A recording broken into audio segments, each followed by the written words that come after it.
উত্তর পূর্বাঞ্চলের ছোট্ট পাহাড়ি রাজ্য ত্রিপুরায় বিজেপির শক্তি ক্রমশ বৃদ্ধি পাচ্ছে। প্রতিদিনই রাজ্যের কোথাও না কোথাও দলে দলে বিজেপিতে যোগদান করছেন গণদেবতারা। সুনামি গতিতে বিজেপির এই উত্থান শাসক সহ অন্যান্য রাজনৈতিক দলের কপালে যে চিন্তার ভাঁজ ফেলেছে তা আর বলার অপেক্ষা রাখে না। বুধবার সন্ধ্যায় 13 প্রতাপগড়ে ধস নামিয়েছে বিজেপি। রেবতী মোহন দাস, কাজল রানী দাস সহ 1000 পরিবারের 2000 ভোটার পদ্মতলে সামিল হয়েছেন। শাসক দলীয় কাউন্সিলর সহ কট্টর বাম সমর্থকদের বিজেপিতে স্বাগত জানিয়েছেন দলের প্রদেশ সভাপতি বিপ্লব কুমার দেব।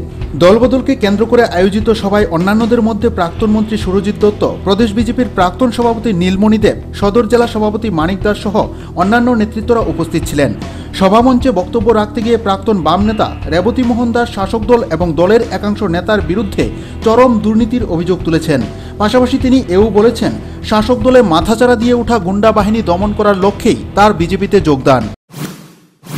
সারা প্রতাপগড় নির্বাচনী কেন্দ্র এবং সারা ত্রিপুরা রাজ্যে একই চিত্র, একই চেহারা। প্রত্যেকেই চায় সিপিএম এর দুর্নীতি বন্ধ করার জন্য এই সরকারটা অন্তত 5 বছরের জন্য হলেও বিদায় নিই। আমি যে উদ্যোগ গ্রহণ করেছি,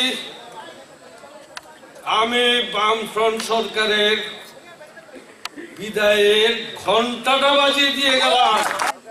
অনেক কমিউনিস্ট বন্ধু, অনেক বড় বড় নেতা এসছেন আমাকে অনুরোধ করার জন্য আমি যাতে দল ত্যাগ না করি।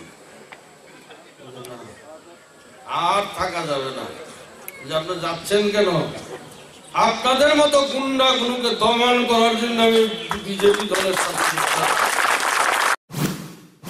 অপরদিকে প্রদেশ বিজেপির সভাপতি বিপ্লব কুমার দেব জানিয়েছেন, ত্রিপুরাবাসী মুক্তির সংগ্রাম লড়ছে। এই সংগ্রামে সকলকে স্বাগত জানায় ভারতীয় জনতা পার্টি।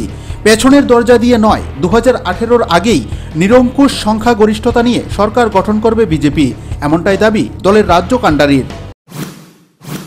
আজকে ত্রিপুরাবাসী মুক্তির সংগ্রাম লড়ছে, আর সেই মুক্তির সংগ্রামে জাতি উপজাতি যে কোনো পার্টির হোক সবাইকে ভারতীয় জনতা পার্টি স্বাগত জানায়।